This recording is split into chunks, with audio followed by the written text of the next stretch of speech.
everyone, welcome to biology class. We are here with the next part of the animal kingdom. The remaining phylums of the animal kingdom we will complete it today. So last class we had discussed up to the phylum Annelida. That is what we discussed in the last class. Let us begin the next topic, that is Arthropoda. The phylum Arthropoda is actually a group which is containing maximum animals. It is the largest group of animals. Most of the animals belong to the phylum Arthropoda. If we see the word Arthropoda and breaks into two parts, then its meaning is coming as arthro means joint and poda means podus means foot. So it is actually the animals which have joint foot, and most of the animals are like this only. So therefore we can say the maximum animals belong to the phylum Arthropoda. These animals are found almost everywhere, on land, in water, on land, or air. Everywhere on earth we can find the animals belonging to the phylum Arthropoda. What are the general characteristics of this phylum animals? Let us see.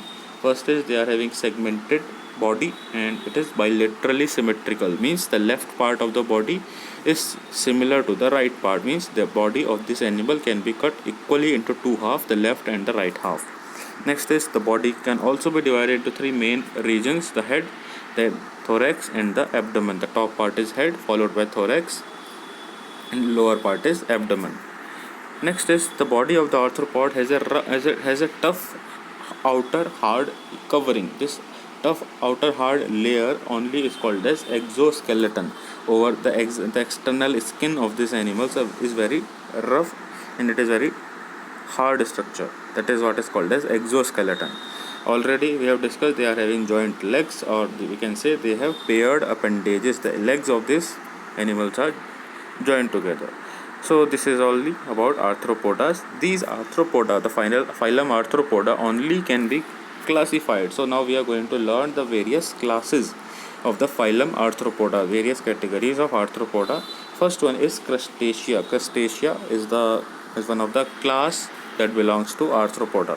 So let us learn the class Crustacea. First, it is segmented body, obviously, and they are having a fused head and thorax. The head and thorax is not separate, it is fused, means joined together. So head and thorax we cannot separate in these animals. Next, they are having joint legs already. That is a characteristic feature of the arthropoda only. And two pair of antennae are there, and a distinct head with compound eye. So the presence of antennae is significant with regard to the crustaceans. These are the examples. You can see the photographs also. Shrimp, water flea also is there, crayfish, lobster. All these examples are belonging to class crustaceans. Next class is Arachnida. That is the second class belonging to phylum Arthropoda. They are also having a fused head and thorax. The head and the chest is not separate from each other. Thorax means the chest cavity. So this is not separate from each other. Here also you can see antennae as well as you can see wings. In these type of animals, they are having four pair of legs. Generally insects only are there. So they are having four pair of legs, and this is important. They paralyze their prey with their poisonous fangs. So they are having poisonous fangs, means they release poison into their enemy species, and as a result of this poison, that animal will be paralyzed. So they are very, very poisonous insects or animals. Examples: mite, tick, spider, scorpion. Photographs as well you can see.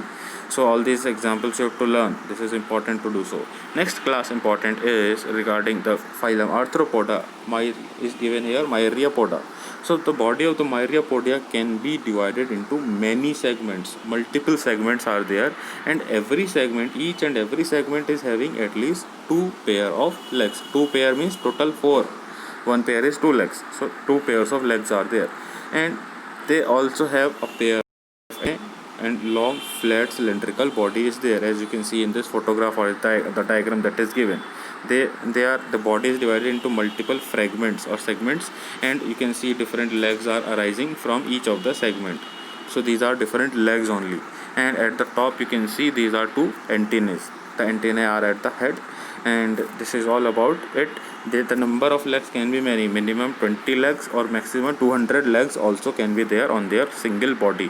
The body is of what type? It is cylindrical shaped body. Example of this Myriapoda is centipede as well as millipede. So that is example, this photograph what you are saying is a centipede. Centi means 100, pede, poda means feet. So this is having 100 feet, that is why called as centipede. Next is Insecta. Insecta, the phylum Insecta, the name itself tell, it is not phylum, sorry, it is a class Insecta. This class is having all the insects here. So the insect's body can be divided into three parts. First part is head, second part is thorax, and the third abdomen. So these are the three different parts of the we can classify or divide the body of the insect into. Next is we can have in the insect is the legs and the wings. Both these are attached to the thorax, to the central part of the body. Legs as well as thorax are attached. And all the insects are having legs as well as wings. Also they have a one pair of antennae, three pair of legs, and up to two pair of wings. So these are always significant: antennae, leg as well as wings. All these are present in the cases of insects. Many examples are given. All these are insects only. Photographs you can see, that is of butterfly belonging to class Insecta of Arthropoda. So is all about the Arthropoda. It completes here. Next phylum now is Mollusca. Mollusk means thin shelled, means their outer layer, the outer skin is very thin. That is thin shelled animals called as mollusca, and their body is unsegmented. Like in Arthropoda, head is there, thorax and abdomen. Three segments are there. In mollusca, there are no such segment. We cannot divide the body of this animal into three different parts or segments. So that is why it is called as an unsegmented body. And we can have one more thing that is visible here. That is they have a soft external body. The outer body is generally softer. And example you can see like snail we can relate to these properties. So all these animals like snail also, they are all protected inside a hard calcareous shell. A shell is there which is made up of calcium. Inside that shell only, which is very hard structure, they will live inside that only. These are generally present in the water bodies. Also oysters and clams, they may also have two shells attached on one side. Means more than one shell can also be there. The shell is made up of what? Calcium. That is why it is called as calcareous shell. Next is how do they move? Locomotion means how do they move? They are having a soft foot for locomotion. Using that they are moving, and generally they move very very slowly. Mollusks are living where? They generally live in water bodies, like they may be in salt water, the sea water or the ocean water, and fresh water also, like river and lakes and all. Also they can live. Maximum they will live in water only. Sometimes rarely some are there which also are present on the land. Examples you can just go through here: snail, slug, oyster, squid, mussel and octopus. All this belongs to the phylum Arthropoda. So the photographs also you can see here. Next, now the next phylum that is coming here is Echinodermata. This is generally the last one of the kingdom animals. So these are all spiny skinned animals. The body of these animals is having spines. So that you can see in the photographs also. These are all marine organisms living in water bodies, generally present in sea and the ocean water. In the sea water or in the ocean water, at the bottom you may find these types of animals. The body is spiny, as already I have told, and it is radially symmetrical. Any way you can cut their body into two parts. Like this starfish diagram you see, you can cut this body in this if you cut this way, both the sides are equal. You can cut in this way, you can cut in any way you can cut. So that is what is called as radially symmetrical. Next is they can move with the help of their thousands of tube feet. How they move? There are thousands of tube feet which are present on all over their body, and using the tube feet only they can move. Also they are having separate openings. One opening is called as the mouth, by which they get the food. Second opening is the anus, through which the waste products are thrown away. Examples now: starfish is belonging to Echinodermata, sea urchin as well as sea cucumber. Sea urchin is this, sea cucumber last one. This is all about phylum Echinodermata.